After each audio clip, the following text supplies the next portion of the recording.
What's going on, guys? Welcome back to the channel. Today we're going to be working on the 3-link for the 80 series. All right, so this is what we got going on now. These are the shock towers, and this is the whole kit from Apollo9. So Apollo9 makes this awesome kit. It's a 3-link kit for the 80 series Land Cruiser. Not necessarily designed for a come and swap and a Dana 60, but we're going to make it work.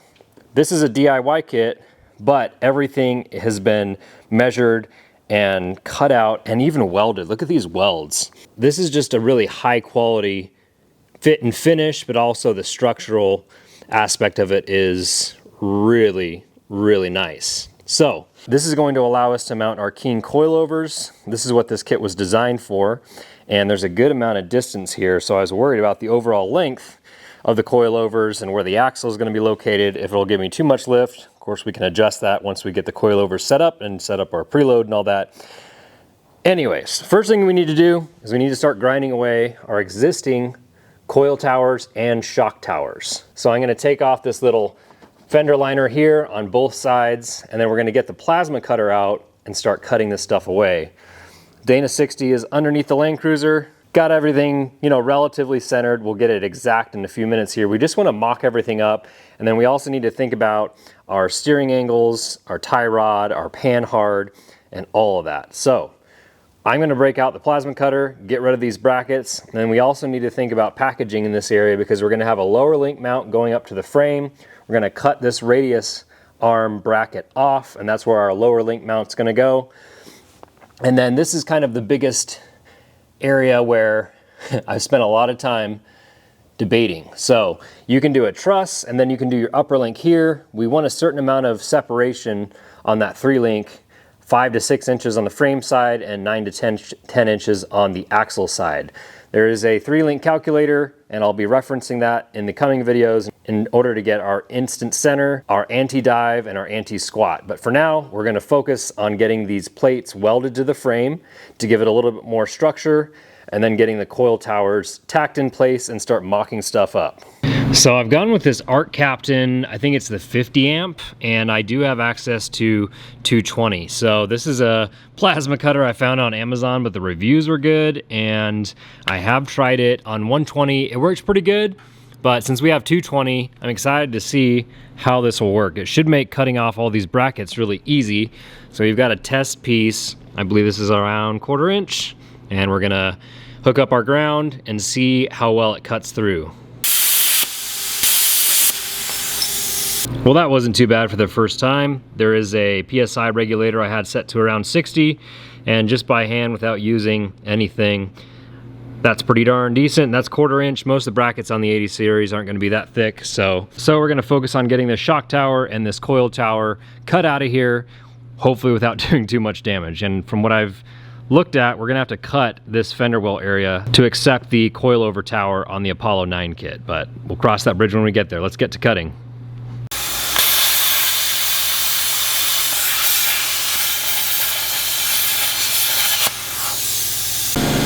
All right, so I ended up just taking those off as one piece, very carefully, just threading the needle, making sure to contour the shape of the frame and not take off anything that we may need. So I'm gonna continue taking off the rest of these little triangle pieces, and then we'll take a flap disc to this and start mocking up those frame plates. So I've gotten as much as I want to get off with the plasma cutter, and the rest will be the flap disc, just to get all these areas smooth so that we can have a flat and even surface to weld the frame plate on. So I'm going to continue with the flap disc until we get this nice and clean. All right, so we've gotten all the frame ground down and we've mounted the frame plate, and it's nice because just like on the other side, there are 4 bolts here. I would assume this is for a right-hand drive vehicle. They just pre-drill them, and we put our tower in, but we're facing a little bit of an issue with clearance. So my intercooler piping, my intercooler as a whole is probably gonna have to go. We're looking really tight in here. Now keep in mind, if you have a regular 1FZ, this won't be an issue for you. This kit's specifically designed for it, but we have a turbo in the way. So I've been contemplating just getting rid of the intercooler, which is not ideal but because of clearance issues, I might have to clock that turbo over to the intake and just run non-intercooled. That's a sacrifice I'm willing to make. I have to make at this point anyways to get this 3-link going, but I'm just taking a C-clamp. And the cool thing about this kit is that he has a little cutout here so you can read your frame. It says FZJ80 and then part of the VIN. And then this area here is gonna line up right with that little point on the frame plate. But issue is I'm gonna have to figure out how exactly I'm gonna route my turbo, and it's most likely gonna mean I'm gonna get rid of my intercooler. Not a big issue. I know guys that are running with these without intercoolers, and I might actually gain quicker boost by getting rid of it just because my routing wasn't the best. This is the first intercooler piping I'd made, and also we're denting it with these 42s or 40s, whatever we go to. So anyways, this isn't sitting flush up against here. There is like a little gusset that I need to ground down. I need to grind that part there down so that that fits flush so that we can establish a good weld. And then also I've marked with a paint pen, according to the pictures on their website, where I need to cut on this inner fender in order to have access for this to sit flush without hitting up against it. So I'm gonna cut that out and then we'll fit it again. All right, I've cut out a little bit more and I need to probably even go even a little bit further just to get the hose for the reservoir. But I've got everything as far as the plate goes where I want it, so I'm going to start welding that in place.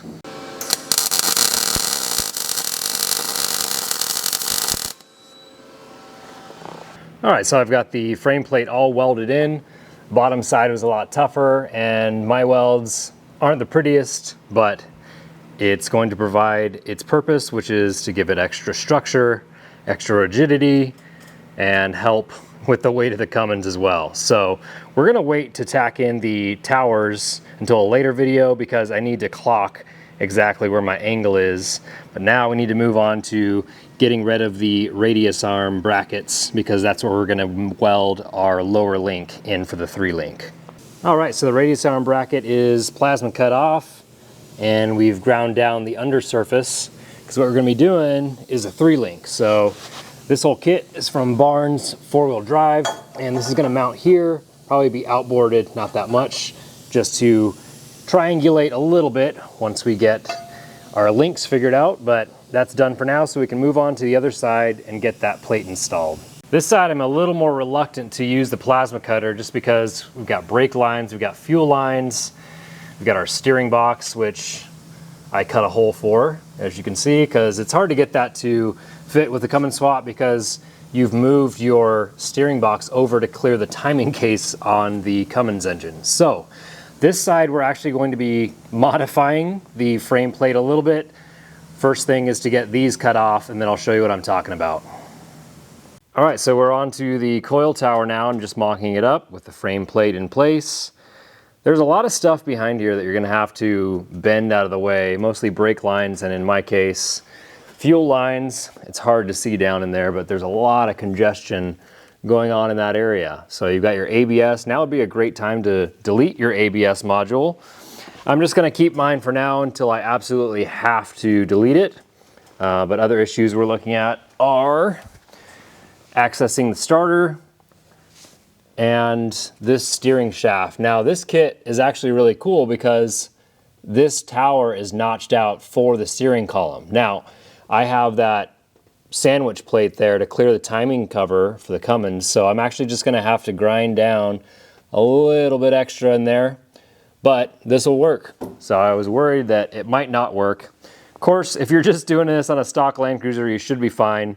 Once again, most likely gonna be deleting the intercooler and just running a non-intercooled setup, but that's what we got to work with. So you're limited with packaging with everything, and this is the best way that I figured to make this work. So we're gonna try welding in the frame plate and then mocking it up again and seeing where we're at.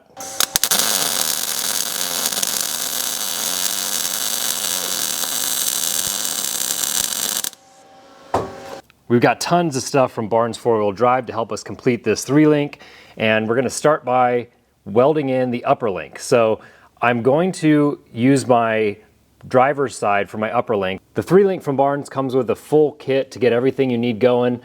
This is the upper link mount, and we're going to weld this onto the frame. We've already made kind of like a support plate that we're going to weld on the inside of the frame here, and that's going to be our upper link. So I'll get you up in there in a second, but this kit from Barnes 4-wheel drive is nothing short of impressive. It comes with these Enduro joints. The Enduro joints I've selected because they're a good mix for street and off-road.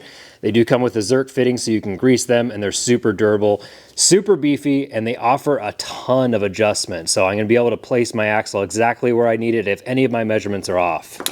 Each of these Enduro joints comes with a weld-in plug, and then this is going to go inside our tubing here. So we've also got the entire 3-link tubing kit from Barnes, and it comes with everything you need, and everything is just perfect. So this is going to be our upper link. It's a little bit thinner in diameter, and the reason for that being is because this is going to be tucked up out of the way so it doesn't have to have as much strength as the lower links. The lower links are super beefy. This is 1/4 inch, and it's going to be plenty strong. We're going to start by working on the upper link because it's kind of tough to get up in there, and we're going to move on to the lower link. All right, so I've gotten this frame plate and upper link mounting bracket fully welded into place and cut out a couple holes to weld them to the frame.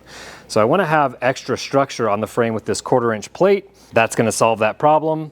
These upper link mounting brackets that come from Barnes are adjustable, so you set them to place. I put the Enduro joint in here and then welded it and then completed all these seams here. So this is a really nice piece of kit from Barnes. Everything has just been, the tolerance has been perfect so far. It doesn't really require any bending or anything like that.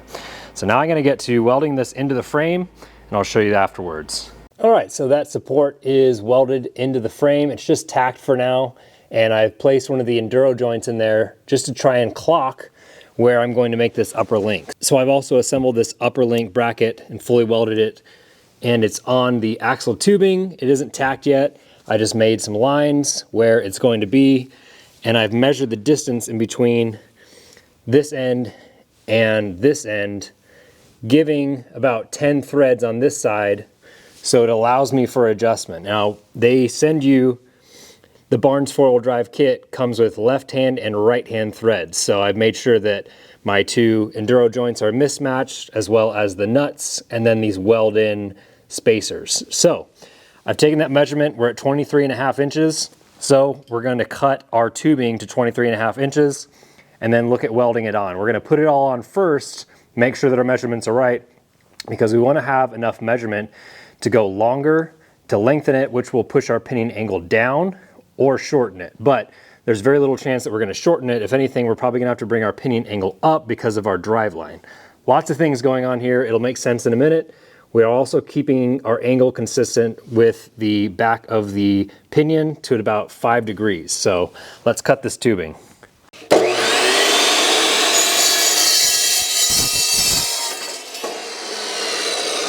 Now we can go ahead and weld in our left and right-handed thread tubing inserts on the upper link.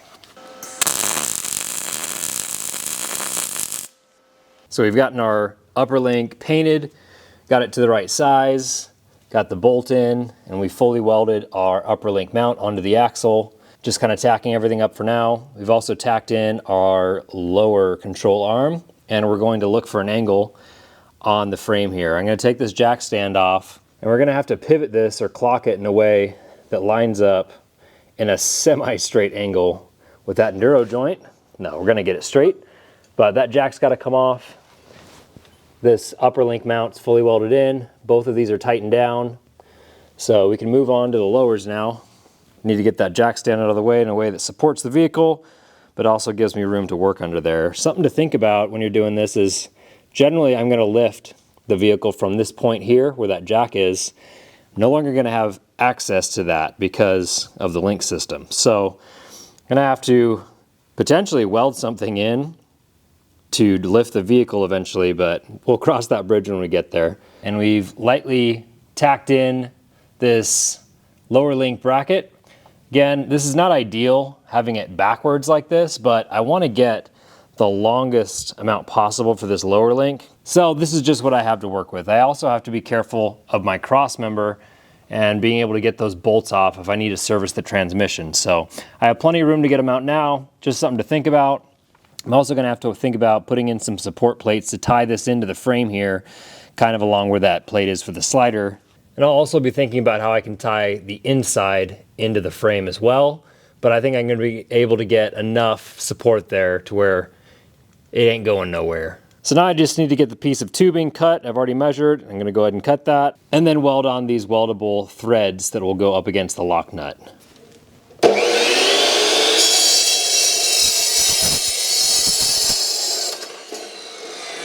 All right, so we've got our lower link cut and we've got it to length with 10 threads on each of the Enduro joints sticking out.